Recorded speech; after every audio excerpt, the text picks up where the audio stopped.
युद्ध अंतिम विकल्प। महाभारत सिखाता है कि लड़ाई या युद्ध किसी भी व्यक्ति या देश के लिए अंतिम विकल्प होना चाहिए।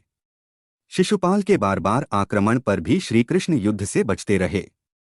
जरासंध, काल्यवन और बाणासुर के आक्रमण पर उन्होंने मथुरा को छोड़ रणछोड़ कहलाना भी स्वीकार किया, पर वे अंत तक युद्ध टालने रहे। महाभारत से पहले भी उन्होंने कौरवों को शांति दूत के रूप में खूब समझाया। सारे प्रयास विफल होने पर ही उन्होंने अंत में युद्ध का समर्थन किया। अधूरा ज्ञान नुकसानदेह। महाभारत बताता है कि अधूरा ज्ञान खतरनाक होता है। अर्जुन के पुत्र अभिमन्यु ने मां के गर्भ में चक्रव्यूह में घुसने का ज्ञान तो पा लिया, लेकिन उससे निकलने की जानकारी नहीं मिली। ये अधूरा ज्ञान ही उसके लिए प्राणघातक साबित हुआ। महाभारत के युद्ध में उसकी मौत चक्रव्यूह में फंसने से ही हुई। इसलिए हमें अपने कार्यक्षेत्र का पूरा ज्ञान होना चाहिए। जुए से दूर रहें। महाभारत युद्ध का आधार कौरवों व पांडवों के बीच खेला गया जुआ था, जिसमें पांडव जीत के लालच में अपना सब कुछ हारने के बाद पत्नी द्रौपदी को भी दांव पर लगा उसे गवा देते हैं, जिसके बाद भरी सभा में उसका चीरहरण ही महाभारत युद्ध का मुख्य कारण बना।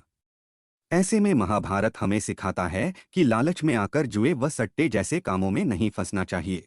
सत्य व नीति के साथ रहो। महाभारत हमें सत्य व नीति का साथ देना सिखाता है। भीष्म, द्रोणाचार्य व कर्ण जैसे योद्धाओं ने सही व गलत को जानने पर भी कौरवों का साथ देकर अपयश प्राप्त किया, जबकि श्रीकृष्ण ने कमजोर लेकिन सही पांडवों का साथ देकर हमेशा सत्य व नीति का साथ देने की शिक्षा दी। पांडवों की जीत ने यह भी साबित किया कि अंत में विजय सत्य की होती है।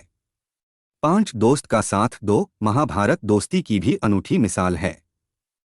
भगवान श्रीकृष्ण ने अपने मित्र अर्जुन की हर परिस्थिति में सहायता की। महाभारत युद्ध में सारथी की भूमिका निभाकर गीता का उपदेश देकर सही रास्ते पर चलने की शिक्षा भी दी। महाभारत में कर्ण व दुर्योधन की मित्रता भी यह सीख देती है कि दोस्त यदि गलत है तो उसका साथ नहीं देना चाहिए, वरना उसकी गिनती खलनायकों में होती है और वह अपयश का भागी होता है।